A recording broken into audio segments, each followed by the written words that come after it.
ದಯಾಘನ ಗವಿಸಿದ್ದೇಶನನ್ನು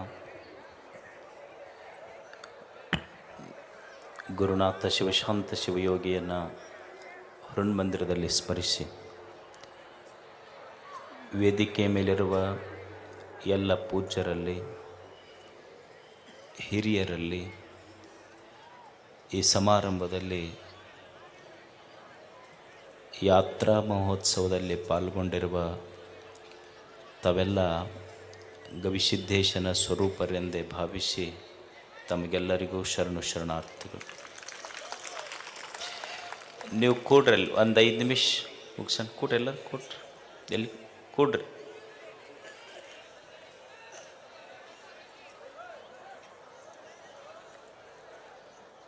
ನಿಮ್ಮ ಜಿಲೇಬಿ ಎಲ್ಲಿ ಹೋಗೋದಿಲ್ಲ, ನಾ ಎಲ್ಲ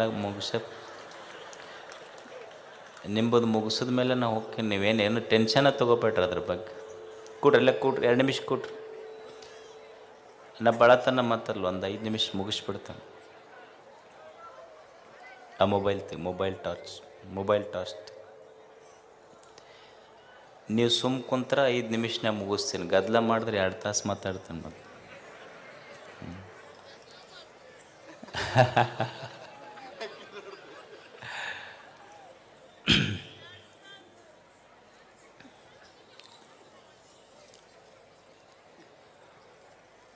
ಒಂದು ತಾಯಿಯ ಗರ್ಭದಿಂದ ಮಗು ಈ ಭೂಮಿಗೆ ಬರ್ತದೆ. ತಾಯಿಯ ಗರ್ಭದಿಂದ ಮಗು ಈ ಭೂಮಿಗೆ ಬರುವಾಗ ಹುಟ್ಟುವ ಮಗು ಅಳುತ್ತಾ ಈ ಭೂಮಿಗೆ ಬರ್ತದೆ.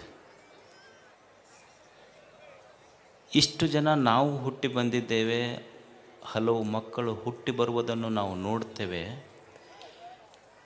ಯಾಕೆ ತಾಯಿಯ ಗರ್ಭದಿಂದ ಭೂಮಿಗೆ ಬರುವ ಮಗು ಅಳುತ್ತಾ ಹುಟ್ಟುತ್ತದೆ?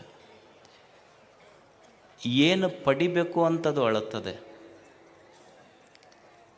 ಈ ಭೂಮಿಯನ್ನು ಬಿಟ್ಟು ಹೋಗುವಾಗ ಆ ವ್ಯಕ್ತಿ, ಈ ಭೂಮಿಯನ್ನು ಬಿಟ್ಟು ಹೋಗುವ ವ್ಯಕ್ತಿನೂ ಅಳ್ತಾನೆ, ಅಳ್ಕೊಂತ ಹೋಗ್ತಾನೆ. ಹುಟ್ಟುವ ಮಗುವೂ ಅಳುತ್ತದೆ, ಭೂಮಿಗೆ ಬರುವ ಮಗುವೂ ಅಳುತ್ತದೆ, ಭೂಮಿಯನ್ನು ಬಿಟ್ಟು ಹೋಗುವ ವ್ಯಕ್ತಿನೂ ಅಳ್ಕೊಂತ ಹೋಗ್ತಾನೆ. ಭೂಮಿಗೆ ಬರುವ ಮಗು ಅಳ್ತಾ ಬಂತಲ್ಲ, ಅದು ಯಾಕೆ ಅಳ್ಕೊಂತ ಬಂತು? ಈ ಭೂಮಿಯನ್ನು ಬಿಟ್ಟು ಹೋಗುವ ಮನುಷ್ಯ ಅಳ್ಕೊಂತ ಹೊಂಟನಲ್ಲ, ಅವ ಯಾಕೆ ಅಳಕತ್ತಾನ? ಭೂಮಿಗೆ ಬಂದ ಮಗುವೂ ಅಳಕತ್ತೈತಿ, ಏನು ಪಡಿಬೇಕಂತ ಮಗು ಅಳಕತ್ತೈತಿ. ಮತ್ತು ಈ ಭೂಮಿಯನ್ನು ಬಿಟ್ಟು ಹೋಗುವ ಮನುಷ್ಯ ಏನನ್ನು ಇಲ್ಲಿ ಕಳ್ಕೊಂಡಿನಿ ಅಂತ ಅಳಕತ್ತ. ಒಂದು ಮಗುವಿನ ಬಯಕೆ ಅದು ಅಳಕತ್ತೈತಿ, ಏನು ಪಡ್ಕೋಬೇಕಂತದು ಅಳಕತ್ತೈತಿ ಅಂದ್ರೆ ಸಂತೋಷ. ಒಬ್ಬ ವ್ಯಕ್ತಿ ಈ ಜಗತ್ತನ್ನು ಬಿಟ್ಟು ಹೋಗುವಾಗ ಅಳಕತ್ತಿದ್ದು ಯಾಕಂದ್ರೆ ಏನು ಕಳ್ಕೊಂಡಿದ್ದ ಕಳಕತ್ತಾನಂದ್ರೆ ಸಂತೋಷ ಕಳ್ಕೊಂಡನ, ಅದೇ ಪಡೀಲಿಲ್ಲ ಅಂತ ಅವನು ಅಳಕತ್ತಾನ. ಮನುಷ್ಯ ಹುಟ್ಟಿನಿಂದ ಸಾಯುವವರೆಗೆ ನಾವೆಲ್ಲ ಬಯಸುವುದು, ನಮ್ಮ ಇಚ್ಛೆ, ಪರಮ ಗುರಿ ಏನು ಅಂದರೆ ನಮಗೆ ದುಃಖ ಇರಬಾರ್ದು, ನಾವೆಲ್ಲ ಸಂತೋಷವಾಗಿ ಬದುಕಬೇಕಂತ. ನಮ್ಮೆಲ್ಲರ ಅಪೇಕ್ಷೆ ಅದೇ ಅದಾವಿಲ್ಲ, ನಾವೆಲ್ಲರೂ ಸಂತೋಷವಾಗಿರಬೇಕು ಅಂತ. ಸಂತೋಷವಾಗಿರಲಿಕ್ಕೆ ಏನು ಬೇಕು ಮನುಷ್ಯನಿಗೆ? ಉಣ್ಲಿಕ್ಕೆ ಅನ್ನ ಬೇಕು, ಉಡ್ಲಿಕ್ಕೆ ಅರಿವೆ ಬೇಕು, ಇರಲಿಕ್ಕೆ ಆಶ್ರಯ ಬೇಕು. ಇಷ್ಟೇ ಇದ್ದರೆ ಸಂತೋಷವಾಗಿರಲಿಕ್ಕೆ ಸಾಧ್ಯ ಇಲ್ಲ. ಅನ್ನ ಬೇಕು, ಆಶ್ರಯ ಬೇಕು, ಅರಿವೆ ಬೇಕು. ಇಷ್ಟೇ ಇದ್ದರೆ ಸಂತೋಷವಾಗಿರಲಿಕ್ಕೆ ಸಾಧ್ಯ ಇಲ್ಲ ಮನುಷ್ಯ. ಅನ್ನ, ಆಶ್ರಯ, ಅರಿವೆಯ ಜೊತೆ ಹೇಗೆ ಬದುಕಬೇಕು ಭೂಮಿಯ ಮೇಲೆನ್ನುವ ಅರಿವು ಬೇಕು, ಅಂದಾಗ ಸಂತೋಷವಾಗಿರಲಿಕ್ಕೆ ಸಾಧ್ಯ ಇದೆ. ಅರಿವು ಇಲ್ಲದೆ ಇಲ್ಲಿ ಸಂತೋಷವಾಗಿ ಬದುಕಲಿಕ್ಕೆ ಸಾಧ್ಯ ಇಲ್ಲ. ನೀವು ಅನ್ಬೋದು, ಒಬ್ಬ ಅರಿವುಳ್ಳಂಥ ವ್ಯಕ್ತಿ, ಪ್ರಜ್ಞೆ, ಅರಿವು, ವಿಚಾರ, ಜ್ಞಾನ ಬದುಕಿನಲ್ಲಿ ಸಂತೋಷ ಕೊಡ್ತದೆ. ಈಗ ಒಂದು ಕಲ್ಲು ತಂದು ಕೊಟ್ರೆ, ನೀವು ಒಂದು ಕಲ್ಲು ತಂದು ಕೊಟ್ಟರೆ ಅರಿವಿಲ್ಲದ ವ್ಯಕ್ತಿ ಅದನ್ನು ಸುತ್ತಿಗೆ ತೊಗೊಂಡು ಹೊಡೆದು ಕಂಕರ ಮಾಡ್ತಾನೆ.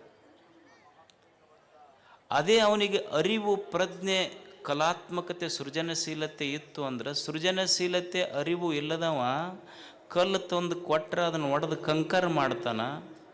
ಅರಿವು ಸೃಜನಶೀಲತೆಯುಳ್ಳ ವ್ಯಕ್ತಿಗೆ ಅದೇ ಕಲ್ಲು ಕೊಟ್ಟರೆ ಇಲ್ಲಾರ್ದವ ಆ ಕಲ್ಲಿನಿಂದ ಕಂಕರ್ ಮಾಡ್ತಾನೆ. ಅರಿವಿದ್ದವ ಅದೇ ಕಲ್ಲಿನಿಂದ ಶಂಕರನನ್ನೇ ನಿರ್ಮಾಣ ಮಾಡ್ತಾನೆ. ಅರಿವು ಏನನ್ನು ಮಾಡ್ತದೆ.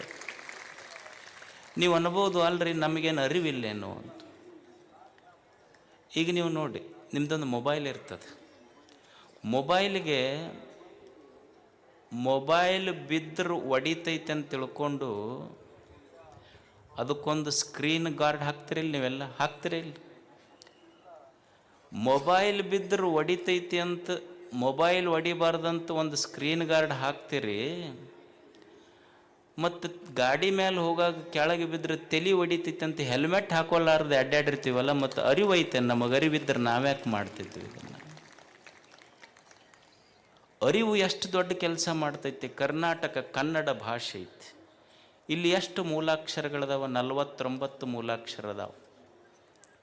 ಇದೇ 49 ಮೂಲಾಕ್ಷರಗಳನ್ನು ಬಳಸಿದ ಬೇಂದ್ರೆ, ಕುವೆಂಪು ಜ್ಞಾನಪೀಠ ಪ್ರಶಸ್ತಿ ತಗೊಂಡ್ರು. ನಾವು ಅದೇ 49 ಅಕ್ಷರದ ಭಾಷೆಯನ್ನೇ ಬಳಸ್ತೀವಿ. ನಾವೇನು ಮಾಡಿವಿ? ಅದೇ ಭಾಷೆ ಬಳಸಿ ಇನ್ನೊಬ್ಬರು ಬೆಂಕಿ ಹಚ್ಚೋ ಕೆಲಸ ಮಾಡಿವಿ. ಯಾವ ಪ್ರಶಸ್ತಿನೂ ಬಂದಿಲ್ಲ ನಮಗೆ. ಅಂದ್ರೆ ಅರಿವುಳ್ಳಂಥ ವ್ಯಕ್ತಿ ಇದನ್ನೇ ಬಳಸಿ ಜ್ಞಾನಪೀಠ ಪ್ರಶಸ್ತಿ ತಗೊಂಡ. ಅರಿವಿಲ್ಲಾರ್ದ ನಾವು ಬೆಂಕಿ ಹಚ್ಚೋ ಕೆಲಸ ಮಾಡ್ತಾನೆ ಅಷ್ಟೆ. ಈಗ ನಿಮಗೆ ಹಾಲೈತಿ, ಹಾಲು ಕುಡಿದ್ರೆ ಏನು ಗೊತ್ತಾಗ್ತೈತಿ, ಏನು ಬರ್ತೈತಿ ಅಂತ ಗೊತ್ತೈತೆ ಇಲ್ಲ. ಅಲ್ಕೋ ಹಾಲು ಕುಡಿದ್ರೆ ಏನಾಗ್ತೈತಿ ಅಂತಲೂ ಗೊತ್ತೈತಿ. ಆದ್ರೆ ಅಲ್ಕೋಹಾಲ್ ಅಂದ್ರೆ ಗೊತ್ತಾಗ್ತೈತಿಲ್ಲ. ಭಾಳ ಸಾತ್ವಿಕ ಜನ ಅಂಥವು ಗೊತ್ತಾಗೋದಿಲ್ಲ. ಯಾಕಂದ್ರೆ ಮಂದ್ಯಾಗ ಮುಟ್ಟದವರಲ್ಲ. ಹೊಲ ಗಿಲ್ಲ ಸಂದಿ ಬೇನ್ ಗಿಡದ ಬುಡಕ್ಕೆ ನೋಡಿದ್ರೆ ಬರೀ ಅವ ಬಿದ್ದಿರ್ತಾವೆ. ಈ ಹೊಸ ಪ್ಲಾಟ್ ಮಾಡಿರ್ತಾರೆ ನೋಡಿ, ಅಲ್ಲಂತೂ ಅವರೇ ಇರ್ತಾರೆ ಎಲ್ಲ. ಹಾಲು ಕುಡಿದ್ರೆ ಏನಾಗ್ತೈತಿ, ಅಲ್ಕೋ ಹಾಲು ಕುಡಿದ್ರೆ ಏನಾಗ್ತೈತಿ ಅನ್ನೋ ಅರಿವು ನಮಗಿಲ್ಲ. ಅದಕ್ಕೆ ಅಲ್ಕೋ ಹಾಲು ಕುಡಿತೀವಿ. ಮತ್ತು ಅವ್ರು ಕುಡಿಯೋರು ಅದರಲ್ಲ ಬಹಳ ದೇಶಭಕ್ತರು, ನಾಡಿನ ಭಕ್ತರು. ಪಾಪ ಅವರು ತಪ್ಪನಬಾರ್ದು ಅವ್ರದ್ದು. ಯಾಕಂದ್ರೆ ಅವರು ಕುಡಿದೇ ಇದ್ರೆ ಸರ್ಕಾರಗಳ ನಡೆಯೋದಿಲ್ಲ. ಅದಕ್ಕೆ ಕುಡಿತಾರೆ ಅವರು. ಭಾಳ ಕಟ್ಟ ದೇಶಭಕ್ತರವ್ರು. ಮತ್ತು ಎಷ್ಟೋ ಮಂದಿ ಕುಡಿದು ಬಿದ್ದು ಸತ್ತು ಕುಡ್ದವರ ಹೆಣಗಳ ದಿಬ್ಬಣದ ಮೇಲೆ ಸರ್ಕಾರ ನಡೆಸುವಂಥ ಅರಿವುಳ್ಳವರು ದೊಡ್ಡವರು ಅದರಲ್ಲ. ನಾವೆಷ್ಟು ದೊಡ್ಡವ್ರು ಇರ್ಬೇಕು ಮ್ಯಾಲೆ ಕುಂತವ್ರು. ನಮಗೆಂಥ ಅರಿವಿರಬೇಡ. ಅಂದರೆ ಮನುಷ್ಯನಿಗೆ ಜೀವನದಲ್ಲಿ ಬೇಕಾದದ್ದು ಅರಿವು. ಅರಿವು ತಪ್ಪಿತು ಅಂದ್ರೆ ಬದುಕು ಕೆಡುತ್ತದೆ. ಇವತ್ತೆಲ್ಲ ಗುರುಗಳು ಮಾತಾಡಿದ್ರಲ್ಲ, ವಿಚಾರ ಬೇಕು, ಜ್ಞಾನ ಬೇಕು, ಅರಿವು ಬೇಕು. ಅದಕ್ಕಾಗಿ ಮನುಷ್ಯ ಜೀವನದ ತುಂಬ ಹುಟ್ಟಿನಿಂದ ಸಾಯುವವರೆಗೆ ಮಾಡುವ ಒಂದೇ ಒಂದು ಕೆಲಸ ಅಂದ್ರೆ ಕಲಿಯುವುದು. ಕಲಿಬೇಕು ಮನುಷ್ಯ. ಇಲ್ಲಿ ಈ ಜಗತ್ತು ಬಹಳ ಕಲಿಸ್ತದೆ. ಏನು ಕಲಿಬೇಕು ಜೀವನದೊಳಗೆ? ಪ್ರತಿ ಕ್ಷಣ ಇಲ್ಲಿ ಕಲಿಯುವುದಿದೆ. ಜೀವನದ ತುಂಬ ಏನು ಮಾಡಬೇಕ್ರಿ ಅಂದ್ರೆ ಹೊಸದನ್ನು ಕಲಿಯುವುದು. ಪ್ರತಿ ಕ್ಷಣ, ಬದುಕಿನ ಪ್ರತಿ ಕ್ಷಣ ನಮಗೆ ಪಾಠ ಕಲಿಸ್ತದೆ. Don't stop learning because life will not stop teaching. It will never stop teaching. ಜೀವನ ಮನುಷ್ಯನಿಗೆ ಪ್ರತಿ ಕ್ಷಣ ಬದುಕುವುದನ್ನು ಕಲಿಸ್ತದೆ. ಸಾಲಿ ಕಲ್ತವ್ರು ಅಷ್ಟೇ ಕಲಿಸ್ತಾರಂತಲ್ಲ. ಈಗ ನಮ್ಮಪ್ಪ ಅದಾನ, ಅವ ಸಾಲಿ ಕಲ್ತಿಲ್ಲ. ನಾನು ಕಟ್ಟಿ ಮೇಲೆ ಹಾಲು ಹರಟಿ ಮಾಡ್ಕೊಂತ ಕುಂತಾಗ ನಮಗೆಲ್ಲರಿಗೂ ಇದಕ್ಕೆ ಅನುಭವ ಐತೆ ಇಲ್ಲ. ನಮ್ಮಪ್ಪ ಸಾಲಿ ಕಲಿಲಾರ್ದಪ್ಪ ನಮಗೇನು ಹೇಳ್ಯಾನ ಅಂದ್ರೆ, ನೋಡು ಹಿಂಗೆ ಮಂದಿ ಕೂಡ ಹಾಳು ಹರಟಿ ಮಾಡಬೇಡ, ದುಡ್ಯಾಗದು ಕಲಿ. ಮಂದಿಗೆ ನಂಬಿ ಕೆಟ್ಟವ್ರದಾರ, ಮಣ್ಣಿಗೆ ನಂಬಿ ಕೆಟ್ಟವ್ರಿಲ್ಲ ಅಂತ ನಮ್ಮಪ್ಪ ಕಲಿಸಿಲ್ಲ ನಮಗೆಲ್ಲ ಹೇಳಿ. ಅವ ಸಾಲಿ ಕಲ್ತಿಲ್ಲ, ಆದ್ರೆ ಆತನ ಮಾತಿನಲ್ಲಿ ಎಷ್ಟು ಜ್ಞಾನ ಐತೆ.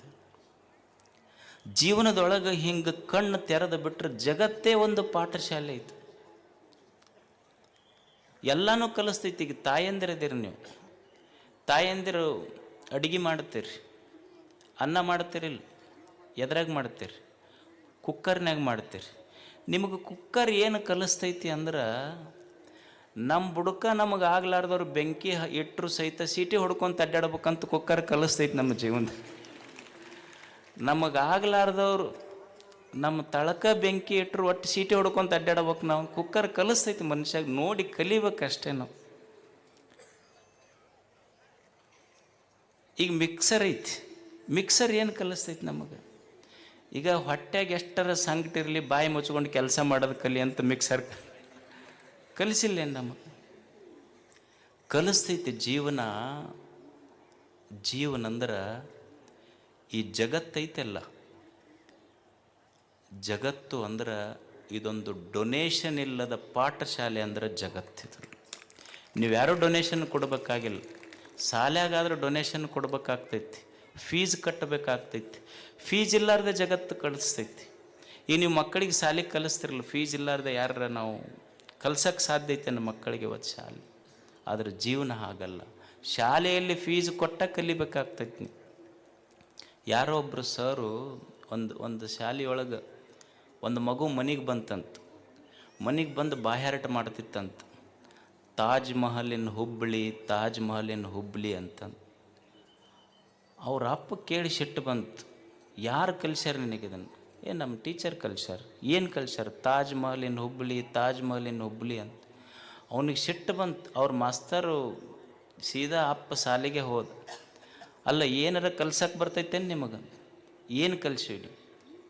ಅಲ್ಲ, ನನ್ನ ಮಗ ಬಂದು ದಿವಸ ಬಾಯ್ಪಾಟ್ ಮಾಡಾಕತ್ತಾನ, ತಾಜ್ ಮಹಲಿನ ಹುಬ್ಬಳ್ಳಿ ಅಂತ ಬಾಯ್ಪಾಟ್ ಮಾಡಾಕತ್ತಾನ. ಅಲ್ಲ, ನಾವೇನು ತಪ್ಪು ಕಲಿಸಿವೇನು? ಅಲ್ಲ, ಗೊತ್ತೈತೇನು ನಿಮಗೇನು ತಾಜ್ ಮಹಲ್ ಎಲ್ಲೈತಿ ಅಂತ? ಅಲ್ಲ, ಇವತ್ತೊಂದು ದಿವಸ ಮತ್ತು ತಪ್ಪು ಹೇಳ್ಯಾನ, ತಾಜ್ ಮಹಲ್ ಎಲ್ಲೈತಿ ಅಂದ್ರೆ ತಾಜ್ ಮಹಲಿನ ಹುಬ್ಬಳ್ಳಿ ಅಂತ ಹೇಳ್ಯಾನ. ಅದಕ್ಕೆ ಬಂದೆಪ್ಪ, ಸಾಲಿಗೆ ಫೀಸ್ ಕಟ್ಟಂತ 10 ಸಲ ಫೋನ್ ಮಾಡಿ ಬಂದಿಲ್ಲ. ನೀ ಫೀಸ್ ಕಟ್ಟ ಮಟ್ಟ ತಾಜ್ ಮಹಲ್ ಹುಬ್ಬಳ್ಳಿಯಾಗ ಇರ್ತೈತಿ, ಕಟ್ಟಿಂದ ಆಗ್ರಕ್ಕೆ ಹೋಗುತ್ತಂದ ನಾವು. ನೀ ಫೀಸ್ ಕಟ್ಟದ ಮೇಲೆ ಆಗ್ರಕ್ಕೆ ಇರಲಿಲ್ಲ ಅಂದ್ರೆ ಹುಬ್ಬಳ್ಳಿಯಾಗ ಇರ್ತೈತೆ ಅದು. ಜೀವನ ಇದೊಂದು ಪಾಠಶಾಲೆ ಐತಿ, ಕಲಿಸ್ತೈತಿ. ಜೀವನದಲ್ಲಿ ಸೋಲು ಬರ್ತದೆ, ಬಡತನ ಬರ್ತದೆ, ನೋವುಗಳು ಬರ್ತವೆ, ನಿರಾಶೆಗಳು ಬರ್ತವೆ, ನಿಂದೆಗಳು ಬರ್ತವೆ, ವೈರಿಗಳ ಚುಚ್ಚು ಮಾತುಗಳು ಬರ್ತವೆ. ಇದೆಲ್ಲವನ್ನು ಮೀರಿ ಬದುಕುವುದನ್ನು ಪುಸ್ತಕ ಓದಿ ಕಲೀಲಿಕ್ಕಾಗೋದಿಲ್ಲ, ಜಗತ್ತು ನೋಡಿ ಕಲಿಬೇಕಾಗ್ತದೆ. ಇವತ್ತು ನಾವು ಅಂತಿರ್ತೀವಿ, ಏನ್ರಿ ನಮ್ಮ ಕಷ್ಟದ ಕಾಲಕ್ಕೆ ಯಾರೂ ಆಗಲಿಲ್ಲ, ನಾವು ಎಷ್ಟು ಮಂದಿಗೆ ಆಗಿದ್ದೀವಿ, ನಮ್ಮ ಕಷ್ಟದ ಕಾಲಕ್ಕೆ ಯಾರೂ ಆಗಲಿಲ್ಲ ಅಂತ ನಾವು ಭಾಳ ತಾಪ ಮಾಡ್ಕೊತೀವಿಲ್ಲ. ಇದು ಸಹಜ ಐತಿಲ್ಲ ನಮ್ಮ ಜೀವನದೊಳಗೆ. ನಮಗಿದ್ದಾಗ ಎಲ್ಲರೂ ಬಂದರು, ಕಷ್ಟದ ಕಾಲಕ್ಕೆ ಯಾರೂ ಬರಲಿಲ್ಲ ಅಂತ ಮಂದಿಗೆ ಹೀಯಾಳಿಸ್ತೀವಿ, ಮಂದಿ ಬಗ್ಗೆ ಮಾತಾಡ್ತೀವಿ. ಆದರೆ ಸತ್ಯ ಅರ್ಥ ಮಾಡ್ಕೋಬೇಕು. ನಾನು ಸುಖವಾಗಿದ್ದಾಗ, ಸಂತೋಷವಾಗಿದ್ದಾಗ ನನ್ನ ಕೈಯ 10 ಬೆರಳು ಚಪ್ಪಾಳಿ ಹೊಡಿತಾ. ಯಾವಾಗ? ನಾನು ಸಂತೋಷವಾಗಿದ್ದಾಗ. ಆದರೆ ನಾನು ದುಃಖದಾಗಿದ್ದಾಗ 10 ಬೆರಳು ಬರೋದಿಲ್ಲ, ಕಣ್ಣೀರು ಒರೆಸಕ್ಕೆ ಒಂದೇ ಬೆರಳ ಬರ್ತೈತಿ. ಅಂದಮೇಲೆ ಸಂತೋಷದಾಗಿದ್ದಾಗ ನನ್ನ ಕೈಯನ್ನು 10 ಬೆರಳು ಬಂದು, ದುಃಖದಾಗಿದ್ದಾಗ ನನ್ನ ಕೈಯನ್ನು 10 ಬೆರಳ ನನಗೆ ಬರಂಗಿಲ್ಲ ಅಂದಮೇಲೆ ಮಂದಿ ಬರ್ತಾರೆ ಅನ್ನುವ ನಿರೀಕ್ಷೆ ಯಾಕೆ ಅನ್ನೋದು ಕಲಿಬೇಕು ಮನುಷ್ಯ. ಮಂದಿಯನ್ನು ನಿರೀಕ್ಷೆ ಮಾಡಿ ಕಲಿಯೋದಲ್ಲ. ಬಡತನ ಬರ್ತೈತಿ, ಕಲಿಯೋದು ಏನು? ಬಡತನ ಬಂದರೆ ಏನಾಗುತ್ತೆ? ನಿನ್ನೆ ಹೇಳ್ತಾ ಇದ್ದೆಲ್ಲ, ಮನುಷ್ಯನಿಗೆ ತುಂಬಿದ ಪಾಕೆಟ್, ತುಂಬಿದ ಜೇಬ 100 ಆಟ ಕಲಿಸಿದ್ರೆ ಖಾಲಿ ಜೇಬು ಜೀವನದೊಳಗೆ 100 ಪಾಠ ಕಲಿಸ್ತೈತೆ ಅಂತ. ಅದನ್ನು ಕಲಿಬೇಕು ಮನುಷ್ಯ. ಸ್ಟೀವ್ ಜಾಬ್ಸ್ ಅಂತಿದ್ದ, ನೀವೆಲ್ಲ ಕೇಳಿರ್ಬೇಕು ಹೆಸರು, ಸ್ಟೀವ್ ಜಾಬ್ಸ್. ಅವ ಹೇಳ್ತಾನೆ, ಮನುಷ್ಯನಿಗೆ ಜೀವನದಲ್ಲಿ ಹಸಿವು ಮತ್ತು ಬಡತನ, ಹಸಿವು ಮತ್ತು ಬಡತನ ಏನು ಪಾಠ ಕಲಿಸ್ತಾವಲ್ಲ, ಇದು ಯಾವ ವಿಶ್ವವಿದ್ಯಾಲಯವೂ ಕಲಿಸೋದಲ್ಲಂತ. ಅಂಥ ಪಾಠ ಬಡತನ ಕಲಿಸ್ತದೆ, ಇರ್ತದೆ. ಏನು ವೈರಿಗಳು ಬರ್ತಾರೆ ಜೀವನದಲ್ಲಿ ಇರುವುದಿಲ್ಲೇನು? ನಮಗೆ ಭಾಳ ಮಂದಿ ವೈರಿಗಳದಾರೆ. ನಮ್ಮ ಮನೆ ಮಗ್ಗಲ್ದವ್ರು ವೈರಿಗಳದಾರ, ನಮ್ಮ ಓಣ್ಯಾಗ ವೈರಿಗಳ. ಏನು ಮಾಡವು ನೀನು ಅವ್ರನ್ನ ತಗೊಂಡು? ಅಲ್ಲ, ಕಲಿಬೇಕಾದದ್ದು ಏನಂದ್ರೆ, ಆತ ಒಬ್ಬ ವೈರಿ ಅದಾನಂತ ತಿಳ್ಕೊಂಡು 100 ಮಂದಿ ವೈರಿಗಳದಾರ ಅಂತ ತಿಳ್ಕೊಂಡು ಏನು ಹೋಗಿ ಅವ್ರು ತಲೆ ತೆಗಿಯೋಕ್ಕಾಗತ್ತಾ? ನಮಗೆ ಕಲಿಯುವುದೇನು ಜೀವನದಲ್ಲಿ ಅಂದ್ರೆ, ನನಗೆ ಭಾಳ ಮಂದಿ ವೈರಿಗಳದಾರ ಅಂತ ತಿಳ್ಕೊಂಡು ಹುಡುಕ್ಯಾಡಿ ವೈರಿಗಳ ತಲೆಯನ್ನು ತೆಗೆಯೋದಲ್ಲ, ನನ್ನ ತಲೆಯಿಂದ ವೈರಿಗಳನ್ನು ತೆಗೆದು ಬಿಟ್ರೆ ಅದು ಜೀವನ ಸಾರ್ಥಕ ಅಷ್ಟೇ. ವೈರಿಗಳನ್ನು ತೆಗೆಯುವುದಲ್ಲ, ನನ್ನ ತಲೆಯಾಗಿಂದ ವೈರಿಗಳನ್ನು ತೆಗೆದು ಬಿಡೋದಷ್ಟೆ. ಕಲಿಯುವುದಿಲ್ಲ. ಮಂದಿ ಭಾಳ ನಮಗೆ ನಿಂದ ಮಾಡ್ತಾರೆ, ಮತ್ತು ಮಾಡ್ತಾರೆ ಪಾಪ. ಎಲ್ಲ ಪುಕ್ಕಟೆ ಇವೆಲ್ಲ ಸಿಕ್ಕಾವ, ಮತ್ತು ಅವೇನು ಉದ್ಯೋಗ ಖಾತ್ರಿ ಬರ್ತಾವ, ರೊಕ್ಕ ಬೀಳ್ತೈತಿ, ಕೆಲಸ ಏನೈತೆ ಅವ್ರಿಗೆ? ನೀವು ಒಂದು ನೆನಪಿಟ್ಕೊಂಡವ್ರಿ ಹೋಗಾಕ, ಊರು ಮುಂದಿನ ಬಾವಿ ಮುಚ್ಚಬೋದು, ಊರು ಮಂದಿ ಬಾಯಿ ಮುಚ್ಚಕ್ಕಾಗೋದಿಲ್ಲ, ತಿಳ್ಕೊಂಬಿಡ್ರಿ ಅಷ್ಟೆ. ಊರು ಮುಂದಿನ ಬಾವಿ ಮುಚ್ಚಬೋದು, ಊರು ಮಂದಿ ಬಾಯಿ ಮುಚ್ಚಕ್ಕಾಗೋದಿಲ್ಲ. ಅಕಸ್ಮಾತ್ ಒಂದು ವೇಳೆ ನೀ ಬಿದ್ದಿ ಅಂದ್ರೆ ಬಾಯಾಗ, ನಿನ್ನ ದೈವ ಚಲೋ ಇತ್ತು ಅಂದ್ರೆ ಬಾವ್ಯಾಗಿಂದ ಎದ್ದು ಬರ್ತಿ. ಆದ್ರೆ ನಿನ್ನ ಅದೃಷ್ಟ ಇರಲಿ ಬಿಡಲಿ, ಆದ್ರೆ ಊರು ಮಂದಿ ಬಾಯಾಗಿಂದ ಪಾರಾಗೋದಕ್ಕೆ ಕಷ್ಟ ಐತಿ. ಅದಕ್ಕೆ ಮನುಷ್ಯ ಊರು ಅಂದಮೇಲೆ ಒಂದಿಷ್ಟು ಆಡ್ತಿರ್ತಾವೆ ಅಷ್ಟೇ. ನಾ ಭಾಳ ಸಲ ಇದನ್ನು ಹೇಳ್ತಿರ್ತೀನಿ. ಏನಂದ್ರೆ, ಈಗ ನಿನ್ನೆ ಮೊನ್ನೆ ಅಡುಗೆ ಮಾಡಿರ್ತಾರೆ ಮನ್ಯಾಗ. ಅಡುಗೆ ಮಾಡಿದ್ದು ನಮಗೆ ತಂದಿಟ್ಟು ಕೂಡಲೇ ನಾವು ಮನ್ಯಾಗ ಸಿಟ್ಟಿಗೆ ಹೇಳ್ತೀವಿ. ಏನಂತೀವಿ ಅಂತಾರಿಲ್ಲ ಗಂಡು ಮಕ್ಕಳು, ನಿನ್ನೆ ಮೊನ್ನೆ ತಂದಿಟ್ಟು ಏನು ನನಗೆ ಹಳಸಿದ್ದು ಯಾರು ಉಣ್ತಾರೆ ಮನ್ಯಾಗ ಅನ್ನೋದಿಲ್ಲ ನೀವು. ಏನಾಗ್ತೈತೆ ಉಣ್ರಿ, ಏನು ಒಂದು ಸಮಸ್ಯೆ ಏನು ಅಲ್ಲ. ನಿನ್ನೆ ಮೊನ್ನೆ ಮಾಡಿದ ಹಳಸಿದ ಅಡುಗೆ ಉಂಡ್ರೆ ಹೊಟ್ಟೆ ಕೆಡ್ತೈತೆ ಅಂತ ನಮಗೆ ಗೊತ್ತೈತೆ ಇಲ್ಲ. ನಿನ್ನೆ ಮೊನ್ನೆ ಮಾಡಿದ ಹಳಸಿದ ಅಡುಗೆ ಉಂಡ್ರೆ ಹೊಟ್ಟೆ ಕೆಡ್ತೈತಿ. ನಿನ್ನೆ ಮೊನ್ನೆ ಆಡಿದ ಮಾತು ತಲೆಯಾಗಿ ಇಟ್ಕೊಂಡ್ರೆ ತಲೆನೂ ಕೆಡ್ತೈತೆ ಅಂತ ಗೊತ್ತಿರ್ಬೇಕು ಮನುಷ್ಯಾಗ. ಇದನ್ನು ಕಲಿಯೋದು ಜೀವನದೊಳಗೆ ಅಷ್ಟೆ. ಅದಕ್ಕೆ ಜೀವನ ಅಂದ್ರೆ ಕಲಿಯೋದಷ್ಟೇ ಇಲ್ಲ. ಏನು ಕಲಿಯೋದು ಅಂದ್ರೆ, ನಾ ಅನ್ಕೊಂಡಂಗೆ ನನ್ನ ಇಚ್ಛೆಯಂತೆ ಜಗತ್ತು ನಡೆಯುವುದಿಲ್ಲ. ಇಲ್ಲಿ ನಾವೇನು ಕಲಿಬೇಕು ಅಂದ್ರೆ, ನನ್ನ ಇಚ್ಛೆಯಂತೆ ನಾ ಅನ್ಕೊಂಡಂಗೆ ಈ ಜಗತ್ತು ನಡೆಯುವುದಿಲ್ಲ. ಈಗ ಯಾವ ಅತ್ತಿಗೆ ಇಚ್ಛೆ ಇಲ್ಲ ಹೇಳಿ, ನನ್ನ ಸೊಸೆ ಬಂದು ಬಿಸಿ ರೊಟ್ಟಿ ಮಾಡಿ ಕೊಡ್ಬೇಕಂತ ಆ ಅತ್ತಿಗೆ ಇಚ್ಛೆ ಇರೋ ಎಲ್ಲ ಅತ್ತಿಯವ್ರಿಗೆ ಇರುತ್ತೆ. ಅಲ್ಲಿ ಉಂಡಾರ ಏಸು ಮಂದಿ ಅವ್ರಿಗೆ ಕೇಳ್ರಿ ಹೇಳ್ತಾರೆ ಅವ್ರು ಅಷ್ಟೆ. ಆಕೆ ಕನ್ಯಾ ನೋಡಕ್ಕೆ ಹೋದ್ಲ ಅತ್ತಿ, ಹೋದಾಗ ಕೇಳಿ ಏನು ಬರ್ತೈತಿ ನನಗೆ? ಇಡ್ಲಿ ದೋಸೆ, ಇಡ್ಲಿ ಬರ್ತೈತಿ, ದೋಸೆ ಬರ್ತೈತಿ, ಹೋಳಿಗೆ ಬರ್ತೈತೆ, ಎಲ್ಲ ಬರ್ತೈತೆ ಅನ್ನಂತ ಕೇಳ್ದತ್ತಿ. ಇವು ಆರ್ಡ್ರ್ ಕೊಟ್ಟರು ಹೋಟೆಲ್ನಾಗ ಎಲ್ಲ ಬರ್ತಾವಂದ್ಲಕ್ಕೆ. ಅಂದರೆ ಯಾರಿಗೆ ಇಚ್ಛೆ ಇಲ್ಲ, ನಮ್ಮ ಇಚ್ಛೆಯಂತೆ ಜಗತ್ತು ನಡೆಯುವುದಿಲ್ಲ. ಇಲ್ಲಿ ಕಲಿಬೇಕಾದದ್ದು ಏನು ಜೀವನದೊಳಗೆ ಅಂದ್ರೆ, ನನ್ನಿಚ್ಛೆಯಂತೆ ನನ್ನ ಜೀವನ ಜಗತ್ತು ನಡೆಯುವುದಿಲ್ಲ. ಜಗದ ಇಚ್ಛೆಗೆ ನನ್ನ ಜೀವನವನ್ನು ಹೊಂದಿಕೊಂಡು ಬದುಕುವುದೈತಲ್ಲ, ಅವರಿಗೆ ಸಂತರಂತ ಕರೀತಾರೆ. ಇದನ್ನು ಕಲಿಯೋದು ಮನುಷ್ಯ. ಬುದ್ಧ ಇದರ ಅರ್ಥ, ಇರುವುದನ್ನು ಇದ್ದಂತೆ ಸ್ವೀಕರಿಸುವವನಿಗೆ ಬುದ್ಧ ಅಂತ ಕರೀತಾರೆ. ಒಪ್ಪುಕೊಳ್ಳೋದು ಜೀವನದೊಳಗೆ. ಏನು ವಯಸ್ಸಾತು, ವಯಸ್ಸಾದ ಕೂಡಲೇ ಏನಂತೀರಿ ನೀವು? ಏನು ರೀ ಸ್ವಸ್ಥರು ಮಕ್ಕಳು ಒಟ್ಟು ನಮಗೆ ಸೇರೋದಿಲ್ಲ. ಎಲ್ಲೋ ನಮ್ಮ ಹುಡುಗ ಹೇಳ್ತಿದ್ದು ಒಂದು, ಆತು ವಯಸ್ಸಾದ ಮೇಲೆ ಆಗೋದಲ್ಲ, ಏನು ಕಲಿಬೇಕಪ್ಪ ಮುಪ್ಪು ಬಂದ ಮೇಲೆ ಅಂದ್ರೆ, ಮುಪ್ಪು ಬಂದ ಮೇಲೆ ಗಪ್ಪಿರ್ಬೇಕಂತ. ಮುಪ್ಪು ಬಂದ ಮೇಲೆ ಗಪ್ಪಿರಬೇಕು. ಮಗನ ಮಾತಾಡಿಸ್ಬೇಕಾದ್ರೆ ಸೊಸಿ ಮಾರಿ ನೋಡ್ಬೇಕು. ನನ್ನ ರೊಕ್ಕ ಎಣಸಕ್ಕೆ ನಾನಾ ಕಳ್ಳಾಗಬೇಕು. ಶಟ್ಕೊಂಡು ಕುಂತ್ರ, ಶಟ್ಕೊಂಡು ಊಟ ಬಿಟ್ಟರೆ ಹೆಂಡತಿ ರಂಬಿಸ್ತಾಳೆ ಅನ್ನೋದು ತಲೆಯಾಗಿಂದ ಬಿಟ್ಟಿರಬೇಕು. ಮುಪ್ಪು ಬಂದ ಮೇಲೆ ಗಪ್ಪಿರ್ಬೇಕಂತಿಷ್ಟು ಕಲಿಬೇಕು ಮನುಷ್ಯ. ಕಲಿಯುವುದಿಲ್ಲ ಅಷ್ಟೇ ಜೀವನದೊಳಗೆ. ಅದಕ್ಕೆ ಜೀವನ ಇದ್ದಂತೆ ಸ್ವೀಕರಿಸುವವನಿಗೆ ಸಂತ ಅಂತ ಕರೀತಾರೆ, ಜ್ಞಾನಿ ಅಂತ ಕರೀತಾರೆ. ಯಾಕಂದ್ರೆ ನಾನೇನು ಬಯಸ್ತೀನಲ್ಲ, ನಾನಿರುವುದು ವರ್ತಮಾನದಲ್ಲಿ, ನನ್ನ ಬಯಕೆಗಳಿರುವುದು ಭವಿಷ್ಯತ್ತಿನಲ್ಲಿ. ಅಂದ್ರೆ there is a difference, gap. ವರ್ತಮಾನಕ್ಕೂ ಭವಿಷ್ಯಕ್ಕೂ ಗ್ಯಾಪ್ ಇದೆ. ಅದಕ್ಕೆ ವರ್ತಮಾನದೊಳಗೆ ಏನು ಸಿಗುತ್ತದೆ, ನಿನ್ನೆ ಸತ್ತು ಹೋಗಿದೆ. Yesterday is dead, tomorrow is not yet born, what I have with me is today. ಇವತ್ತು ನನ್ನ ಕೈಯಾಗ ದೇವರು ಕೊಟ್ಟಾನಲ್ಲ, ಈ ಕ್ಷಣವನ್ನು ಅನುಭವಿಸುವುದಷ್ಟೇ, ಸಂತೋಷ ಪಡೋದು. ಇರುವುದನ್ನು ಇದ್ದಂತೆ ಸ್ವೀಕರಿಸುವುದು. ದೇವರು ನಮಗೇನು ಕೊಟ್ಟಾನ ಅದನ್ನು ನೋಡಿ ಸಂತೋಷ ಪಡಬೇಕು. ಅದು ಜೀವನ. ಒಬ್ಬರು ಗುರುಗಳು, ಅವ್ರ ಹತ್ರ ಒಂದು 3 ಜನ ಶಿಷ್ಯರು ಅಭ್ಯಾಸ ಮಾಡಿದರು. ಒಂದು ಗುರುಕುಲ ಇತ್ತದು. 3 ಜನ ಅವ್ರ ಹತ್ರ ಅಧ್ಯಯನ ಮಾಡಿ ಹೋದರು. ಹೋಗಿ ಮತ್ತೆ ಗುರುಗಳ ದರ್ಶನಕ್ಕೆ ಬಂದರು ಆಶ್ರಮಕ್ಕೆ. ಗುರುಗಳು ಮೂವರಿಗೆ ಊಟಕ್ಕೆ ಕೊಟ್ಟರು. ಊಟಕ್ಕೆ ಒಬ್ಬನಿಗೆ ಬಂಗಾರದ ತಟ್ಟೆ ಕೊಟ್ಟರು, ಒಬ್ಬನಿಗೆ ಬೆಳ್ಳಿ ತಟ್ಟೆ ಕೊಟ್ಟರು, ಒಬ್ಬನಿಗೆ ಮಣ್ಣಿನ ತಟ್ಟೆ ಕೊಟ್ಟರು. ಎಲ್ಲರ ತಾಟಿನೊಳಗೂ ಒಂದೊಂದು ರೊಟ್ಟಿ ಹಾಕಿದ್ರು, ಉಂಡ್ರು.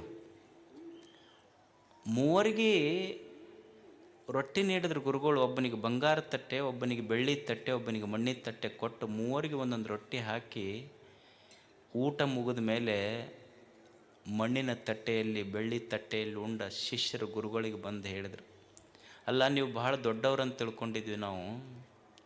ನಮ್ಮ ಮೂವರಿಗೆ ಬೇರೆ ಬೇರೆ ತಟ್ಟೆ ಕೊಟ್ರಿ ನೀವು. ಅವನಿಗೆ ಬಂಗಾರ ತಟ್ಟೆ ಕೊಟ್ರಿ, ಅವನಿಗೆ ಬೆಳ್ಳಿ ತಟ್ಟೆ ಕೊಟ್ರಿ, ನನಗೆ ನೋಡಿದ್ರೆ ಬರೀ ಮಣ್ಣಿನ ತಟ್ಟೆ ಕೊಟ್ರಿ ಅಂತ ಶಿಷ್ಯ ಕಂಪ್ಲೇಂಟ್ ಮಾಡಿದ ಗುರುಗಳಿಗೆ.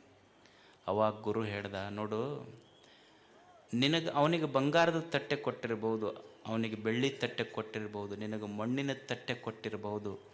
ನಿನ್ನ ಲಕ್ಷ್ಯ ತಟ್ಟೆಯ ಕಡೆ ಹೋತೆ ಹೊರತು ತಟ್ಟೆಯಲ್ಲಿ ಹಾಕಿದ ರೊಟ್ಟಿ ಒಂದೇ ಅನ್ನುವ ಕಲ್ಪನೆ ನಿನಗೆ ಬರಲಿಲ್ಲಲ್ಲ.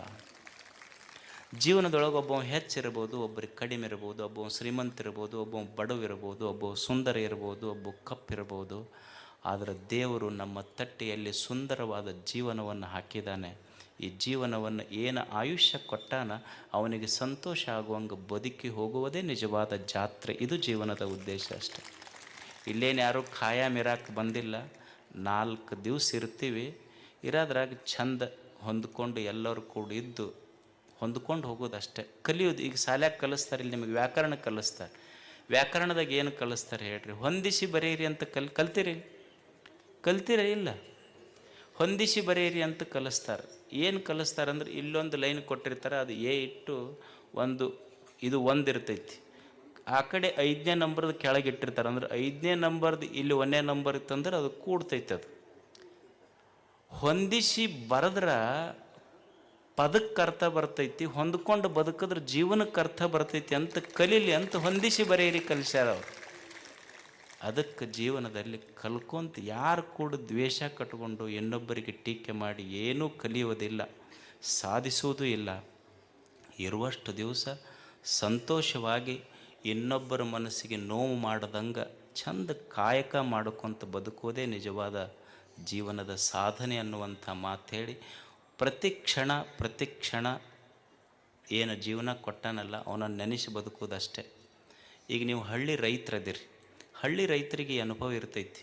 ಹಳ್ಳಿ ರೈತ ಹೊಲಕ್ಕೆ ನೇಗಿಲು ಹೊಡ್ಯಕ್ಕೆ ಹೋಗ್ತಾನೆ. ಹೋಗುವಾಗ ಒಂದು ಬುತ್ತಿ ಇರ್ತೈತಿ, ಬುತ್ತಿ ಕಟ್ಕೊಂಡು ಹೋಗಿರ್ತಾನೆ. ಬುತ್ತಿ ಕಟ್ಕೊಂಡು ಹೋಗಿ ಅದನ್ನು ಬೇನಿಗಿಡದ ಬುಡಕ್ಕಿಟ್ಟು ಬುತ್ತಿ ಇಟ್ಟು ತಾನು ನೇಗಿಲು ಹೊಡ್ಯಕ್ಕೆ ಹೋಗ್ತಾನೆ. ನಾಯಿ ಬುತ್ತಿ ಮುಂದೆ ಕುಂತಿರ್ತೈತಿ, ಕಾಗಿ ಆ ಬುತ್ತಿ ತಿನ್ನಕ್ಕೆ ಬಂದಿರ್ತಾವೆ. ಅದು ಬಂದು ಬುತ್ತಿ ತಿನ್ನಕ್ಕೆ ಕಾಗಿ ಬುತ್ತಿ ತಿನ್ನಕ್ಕೆ ಬಂತು ಅಂದ್ರೆ ನಾಯಿ ಏನು ಮಾಡ್ತೈತಿ ಅಂದ್ರೆ ಆ ಕಾಗಿಗೆ ಬೊಗಳಿ ಓಡಿಸ್ತೈತಿ. ಏನೂ ತಿಳುವಳಿಕೆ ಇಲ್ಲದ ನಾಯಿಗೆ ಗೊತ್ತೈತಿ ಏನಂದ್ರೆ ಇದು ಬುತ್ತಿ ನನ್ನ ಮಾಲಕ್ಕಂದು ಅಂತ. ಹಂಗೆ ನಮಗೆ ಗೊತ್ತಿರಬೇಕು, ತಟ್ಟಿಯೊಳಗೆ ಬಿದ್ದ ಪ್ರತಿ ತುತ್ತೈತೆಲ್ಲ ಇದು ನಂದಲ್ಲ, ಕೊಟ್ಟ ಮಾಲೀಕ ಮ್ಯಾಲದನ ಅನ್ನೋ ಕಲ್ಪನೆಯಿಂದ ಬದುಕೋದಷ್ಟೆ. ಹಾಗೆ ಬದುಕುವುದಷ್ಟೇ. ಆ ಬದುಕನ್ನು ಕಲಿಸುವುದಕ್ಕಾಗಿ ಇಷ್ಟೆಲ್ಲ ಸಂತರು, ಶರಣರು, ಪೂಜ್ಯರು ಬಂದಾರ. ಅವರಿಂದ 2 ಒಳ್ಳೆಯ ನುಡಿಗಳನ್ನು ಕಲಿತು ನೆನಪಿಟ್ಟುಕೊಂಡು ಹೋಗೋದು. ಇವು ನೆನಪಿಟ್ಕೋಬೇಡ್ರಿ, ಇಂಥವೆರಡು ನೆನಪಿಟ್ಟುಕೊಂಡು ಹೋದ್ರೆ ಜೀವನ ಸಾರ್ಥಕ ಆಗ್ತದೆ. ಅದಕ್ಕೆ ಇದೊಂದು ಅದ್ಭುತವಾದ ಜಾತ್ರೆ ವರ್ಷದಿಂದ ವರ್ಷಕ್ಕೆ ನಡೀತಾ ಇದೆ. ಇದು ಹೆಂಗೆ ನಡೀತೈತಿ ಅಂದ್ರೆ ನೋಡಿರಿ, ನಾವೆಲ್ಲ ಕುರ್ಚಿ ಮೇಲೆ ಕುಂದ್ರಸ್ಯಾರ, ನೀವೆಲ್ಲ ಚಂದ ಇಷ್ಟು ವೇದಿಕೆ ಮೇಲೆ ಚಲೋ ಕಾರ್ಯಕ್ರಮ ನೋಡಕತ್ತೀರಿ. ಆದ್ರೆ ನಾವು ಕುಂತು ಮಾಡೀವಿ ಅಂದ್ರೆ ಜಾತ್ರೆ ಆಗಿಲ್ಲ. ಇಷ್ಟೆಲ್ಲ ಆಗಲಿಕ್ಕೆ ಎಷ್ಟೋ ಕಾಣದ ಕೈಗಳು. ಇವತ್ತೆಷ್ಟೋ ಜನ ದಾಸೋಹದೊಳಗೆ ಅವ್ರ ಕಾರ್ಯಕ್ರಮಕ್ಕೆ ಬಂದಿಲ್ಲ, ಆದರೆ ನೀವು ಬರ್ತೀರಿ ಅಂತ ತಿಳ್ಕೊಂಡು ನಿಮಗೆ ಅಡುಗೆ ತಯಾರು ಮಾಡಕತ್ತಾರಲ್ಲ, ಅವರು ನಿಜವಾದ ಸೇವೆ ಅವ್ರದ್ದು ದೊಡ್ಡದಿದೆ. ಮತ್ತು ಯಾರೋ ಕಟ್ಟಿಗೆ ಒಡೆದು ಕೊಟ್ಟಾರ, ರೊಟ್ಟಿ ಕೊಟ್ಟಾರ, ಯಾರ ಹೆಸರು ಗೊತ್ತಿಲ್ಲ, ಹೆಸರಿಲ್ಲದಂಗೆ ಸೇವಾ ಮಾಡ್ಯಾರಲ್ಲ. ಗವಿಸಿದ್ದೇಶ ಹೆಸರಿಲ್ಲದೆ ಸೇವಾ ಮಾಡಿ ಈ ಜಾತ್ರೆಯನ್ನು ನಡೆಸಲಿಕ್ಕೆ ಕಾರಣೀಭೂತರಾದಂಥ ಪ್ರತಿಯೊಂದು ಜೀವಕ್ಕೂ ಗವಿಸಿದ್ಧನ ಕೃಪಾ ಸದಾ ಇರಲಿ. ತಾವೆಲ್ಲ ಈಗ ಮದ್ದು ಸುಡೋದು ನಡೀತೈತಿ, ಸಾವಕಾಶವಾಗಿ ಹೋಗ್ರಿ, ಏನೂ ಅವಸರ ಮಾಡಬೇಡ್ರಿ. ನಾ ಬರ್ತೀನಿ, ಯಾಕಂದ್ರೆ ಇಳಿಬೇಕು, ಊರಿಗೆ ಹೋಗೋರದಿರಿ, ಟೂ ವೀಲರ್ನವ್ರು ಹೋಗ್ತೀರಿ, ಚಕ್ಕಡಿಯವ್ರು ಹೋಗ್ತೀರಿ, ಸಮಾಧಾನದಿಂದ ಹೋಗಿ. ನನ್ನ ಪ್ರಾರ್ಥನಾದು ಉಳಿದಿದ್ದೇನು ಇಲ್ಲ, ಯಾಕಂದ್ರೆ ನೀವು ಸಂತೋಷವಾಗಿರ್ಬೇಕು. ನಿಮ್ಮ ಮುಖದ ಮೇಲಿನ ಸಂತೋಷವೇ ನಮ್ಮ ಸಂತೋಷ ಅಷ್ಟೆ. ಅದಕ್ಕೆ ಸಮಾಧಾನದಿಂದ ಹೋಗ್ರಿ, ಪ್ರಸಾದ ಮಾಡಿರಿ, ತಮಗೆಲ್ಲ ಒಳ್ಳೆಯದಾಗಲಿ ಅಂತ ಹಾರೈಸಿ ನಮ್ಮ ಮಾತುಗಳನ್ನು ಮುಗಿಸ್ತೀನಿ. ಶರಣ ಬಾಯ್. ಅವು ನಿಂದೊಂದು ಬಾಕಿ ಇತ್ತಪ್ಪ, ನೀ ಬರಲಿಲ್ಲ ಅಂದ್ರೆ ನಮ್ಮ ಜಾತ್ರೆನೇ ಮುಗಿಯಲ್ಲ. ಬಾ, ಈಗ ನನಗಿಂತ ನಿನ್ನ ಫ್ಯಾನ್ಸ್ ಬ್ಯಾಳ ಅದಾರ ಈಗ ಯೂಟ್ಯೂಬ್ನಾಗ. ಬಾ, ಅಲ್ಲಿ ಅಜ್ಜರಿಗೆ ಮಾಡ, ಒಂದ ತಂದೆ ಇಲ್ಲಿ ಇಬ್ಬರಿಗೆ ಹೆಂಗಾಕೈತಿ? ಎರಡು ಅದಾವ, ಅಲ್ಲಿ ಅಲ್ಲಿ ಮಾಡಿ, ಅಜ್ಜರಿಗೆ ಮಾಡಿ.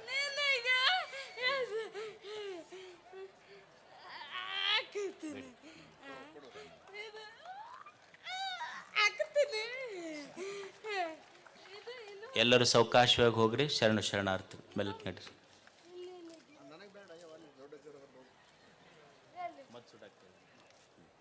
ಇನ್ನು ಮುಗಿತ ಎಲ್ಲ ಕಾರ್ಯಕ್ರಮ ಇದಕ್ಕೆ ಕುಂತ ಹೇಳಿ ಮತ್ಸು ಒಟ್ಟ ಹೇಳ್ಬಾರ್ದನ್ನು.